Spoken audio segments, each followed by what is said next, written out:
също смятам, че размаза картината. Това преливане, може би някъде се фокусира толкова бързо. Понякога така мисля. Как?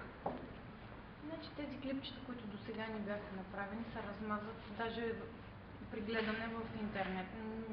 Не се вижда нито рисунъка на камъка, примерно. Да, окото ми го улавя, нали? Макар че се сменя светлината отдолу, виждам рисунъка. Притесняваш се, че в детайла няма да има, в шапката няма да има детайл, така ли? Няма да... Когато гледам клипчето вече заснето, всичко ми се размазва в един момент. Нали, когато прилива от цвят в цвят, направо на такова размазване ми става кофти да го гледам. Просто на очите ми става едно тегаво. При преливането, значи в един момент фокусира, нали, и се изяснява картинката. Обаче от това преливане, когато се гледа самото клипче, ми се размазва погледа.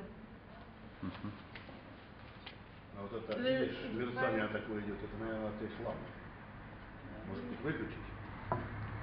Видишь, вот такое? Да изключим, да, именно и аз това казвам, как се размазва. Это, наверное, те лампы.